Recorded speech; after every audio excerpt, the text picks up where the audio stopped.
සුපුරුදු පරිදි අදත් ඔයගොල්ලෝ එකතු වෙන මේ ෂෙෆ් ඩීසිල YouTube channel එකත් එක්ක අද මම ඔයගොල්ලන්ට පෙන්නන්නේ කොහොමද ගෙදරින්ම ලේසියෙන්ම අවන්නයක් නැතුව පීසා එකක් හදාගන්න කියලා. හරි.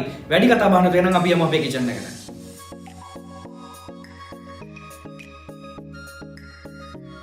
හරි එහෙනම් අපි බලමු අපේ ඩෝ එක හදාගන්න අපිට මොනවද අවශ්‍ය කරන්නේ කියලා.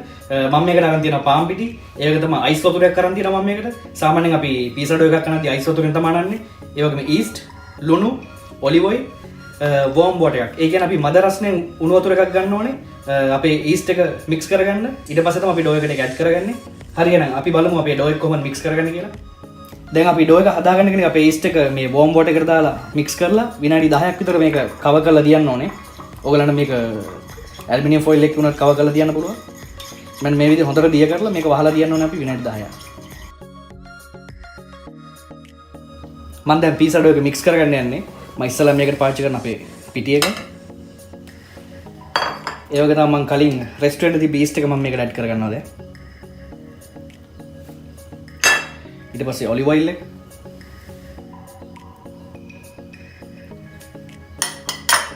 ඒත් එක තව වතුර එක දාගන්නවා.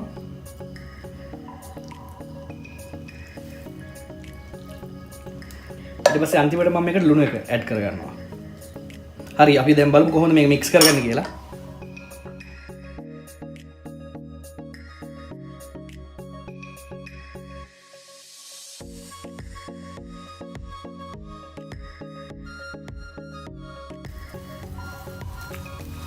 මෙන්න මේ ආකාරයට අපි ඩෝ එක හොඳට මික්ස් කරගන්න ඕනේ. විනාඩි 15ක් විතර මේක මික්ස් කරගෙන ඊට පස්සේ අපි ටිකක් වෙලා රෙස්ට් වෙන්න දීලා තමයි ආයෙ ඩෝ එක අනන්නේ.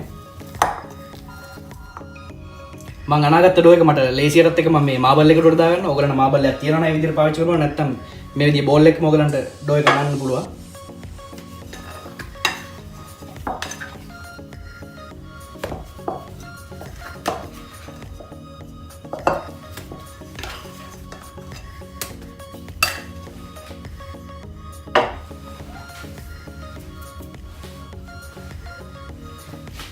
මෙන්න මේ විදිහට හොඳට ඩෝ එක අනා ගන්න ඕනේ.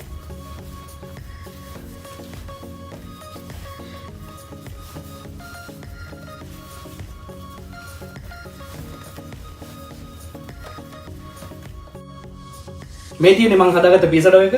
මේක අපි කවර් කරගන්න ඕනේ උඩ ඩ්‍රයි වෙන්නේ නැති වෙන්න. ඕගලන්ට ඒකට තෙත රෙද්දක් හරි ක්ලීන් ෆිල්ම් එකක් හරි පාවිච්චි කරන්න පුළුවන්. මම මේකට ක්ලීන් ෆිල්ම් එකක් පාවිච්චි කරනවා.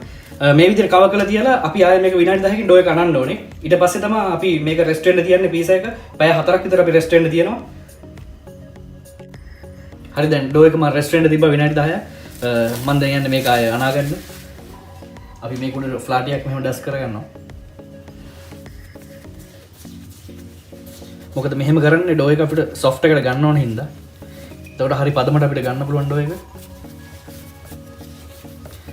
මෙන්න මේ විදිහට ගොඩක් වෙලා මික්ස් කරගන්න ඕනේ නැහැ. විනාඩි 5ක් විතර අපි මික්ස් කරගත්තා නැති මේක.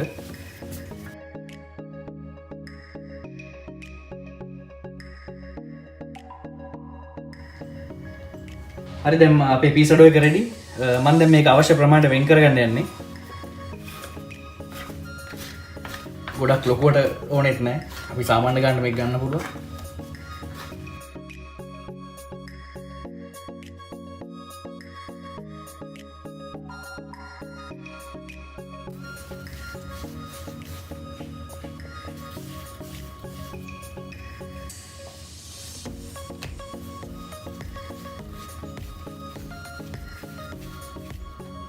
මේ තියෙන්නේ මම හදාගත්ත පීසා ඩෝ එක. මම දැන් මේක arrange කරන්න යන්නේ. arrange කරලා අපි පැය 4ක් විතර මේක රෙස්ට් කරන්න තියනවනේ. අපිට මේක ෆ්‍රිජ් එකේ උනත් තියන්න පුළුවන්. එහෙම නැත්නම් අපිට දවසක් උනත් මේක ෆ්‍රිජ් එකේ තියනවා නම් කිසි ප්‍රශ්නයක් නැහැ. අපිට ඊළඟ දවසේ පාවිච්චි කරන්න. මම මේක දැන් පැය 4කට රෙස්ට් වෙන්න ෆ්‍රිජ් එකට දානවා. ඊට කලින් මම මේක arrange කරගන්න මේ වගේ කන්ටේනර් එකක.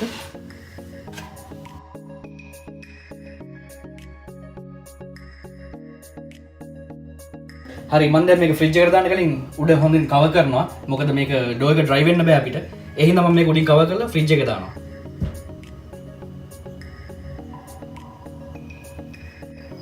මේ තියෙන්නේ මම පැය 4ක් ෆ්‍රිජ් එකේ රෙස්ට් වෙන්න තිබ්බ පීසා ඩෝ එක.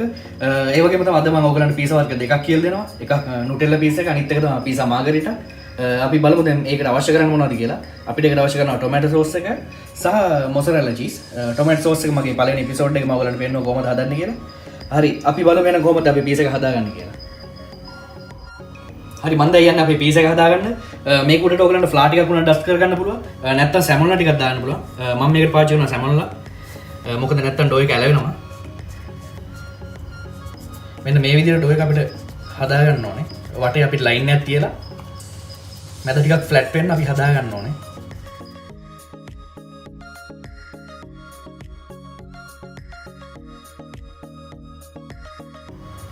මම දැන් ඔයගලන්ට පෙන්නනවා පීසා ඩෝ එක කොහොමද අපි ටිකක් තව මේක ලොක් කරගන්න ඕනේ. මෙන්න මේ ආකාරයට අපි මේක මෙහෙම ලොක් කරගන්න ඕනේ. අපේ ඩෝ එක හොඳයි නම් මේක කැඩෙන්නේ නැහැ. මෙන්න මේ විදිහට. මේ තියෙන මම හදාගත්ත පීසා බේස් එක. මේක දැන් අපි half cook කරගන්න ඕනේ. මොකද අපි oven එක පාවිච්චි කරන්න තියෙනවා. අපිට oven එක පාවිච්චි කරනවා නම් ඒ විදිහට cook කරගන්න ඕනේ. හරි මම දැන් ඔයගලන්ට පෙන්නනවා කොහොමද මේක half cook කරන්න කියලා. හරි අපි දැන් මේක cook කරගන්න යන්නේ. මෙන්න මේ විදිහට දාලා ඉවරලා අපි මේක වහන්න ඕනේ. low heat එක අපි මේක තියලා තමයි වහන්නේ. හරි අපි දැන් පීස් එකේ යටපැත්ත අපි වැඩි cook කරගන්නේ. අපිට උඩ පැත්ත තමයි ගොඩක් cook කරගන්න ඕනේ. මොකද අපි oven එක පාවිච්චි කරන්නේ නැති හින්දා. මම දැන් මේක turn කරගෙන අනිත් පැත්තට. ඔයගලන්ට පේන ඇති මේ කලර් එක මේක වැඩි cook කරලා නැහැ. අපි අනිත් පැත්ත තමයි වැඩිපුර cook කරගන්නේ. ඒ හින්දා අපි මේක ආයෙ පාරක් වහන්න ඕනේ. හරිද අපේ පීස් එක අවශ්‍ය ගන්න අපිට බේක් කරලා තියෙන්නේ. ඔයගලන්ට පේන ඇති මේ කලර් එක. මම දැන් ඔයගලන්ට පෙන්නන කොහොමද පීස් එක හදාගන්නේ කියලා. මම දැන් මේ පීස් එකේ වැඩිපුර අපි කුක් කරගන්න පැත්තට තමයි අපි සෝස් එක ඇඩ් කරගන්නේ. මම දැන් ඔයගලන්ට පෙන්නන කොහොමද සෝස් එක දාගන්නේ කියලා. මෙන්න මේ විදිහට ඔයගලන්ට සෝස් එක දාගන්න පුළුවන්. මේ ලයින් අපි අර තියාගන්න ලයින් එකට විතරයි අපි සෝස් එක දාගන්නේ. මෙන්න මේ ආකාරයට අපි සෝස් එක දාගන්නවා.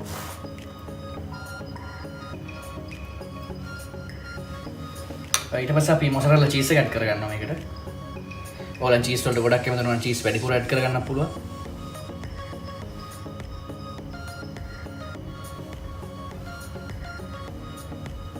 මෙන්න මේ විදිහට චීස් එක අපි දාගන්නවා. දැන් මම ඔයගලන්ට පෙන්නන ආයෙ මේක බේක් කරගන්න ඕනේ අපි. මම පෙන්නන්නම් කොහොමද ඒක කරන්නේ කියලා. හරි මම දැන් පීස් එක ආයෙ කුක් කරගන්න යන්නේ. මේක අපි මේ විදිහටම ලෝ හීට් එක වහලා තියලා විනාඩි 7ක් විතර තියන්න ඕනේ.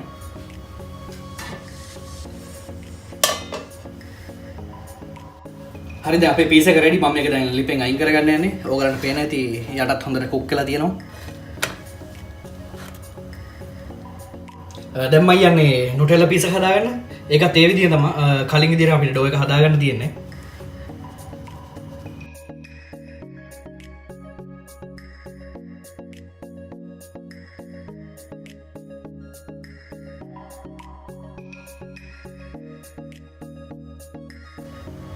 හරි මම දැන් අපේ නුටෙලා පීස් එකට ඩෝ එක කුක් කරගන්න යන්නේ. මේක අපිට ෆුල් කුක් කරගන්න පුළුවන්. මේක අපි හාෆ් කුක් කරගන්න ඕනේ නැහැ. මොකද කුක් වුණාට පස්සේ තමයි අපි මේකට නුටෙලා ඇඩ් කරගන්නේ. ලෝ හීට් එක මේකත් වහලා තියන්න ඕනේ අපි. හරි දැන් මම නියුටෙලා පීස් එකට පාවිච්චි කරන පීසා බේස් එකත් රෙඩි. මම දැන් පෙන්නනවා ඔයගොල්ලෝ කොහොමද මේකට නියුටෙලා ඇඩ් කරගන්න කියලා.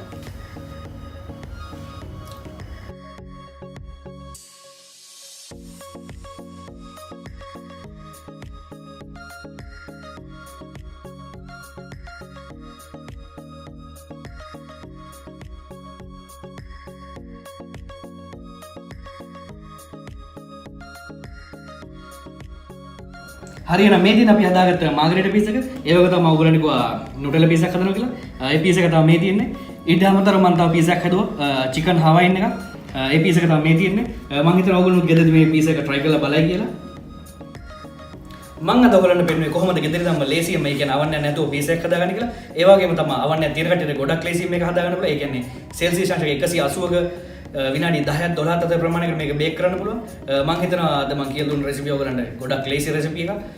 ඒ වගේම තමයි ෂෙෆ් ඩී සිල්වා YouTube channel එක subscribe කරලා නැත්නම් අදම subscribe කරලා like කරලා share කරන්න. අමතක කරන්න තෝ bell icon එක click කරන්න. එතකොට මම රෙසිපි එක upload කරපුවා ඔයගලන්ට දැනගන්න පුළුවන්. මේ වගේම තවත් රසවත් එපිසෝඩ් එකක් හැමෝටම ඔබට සුබ දවසක්.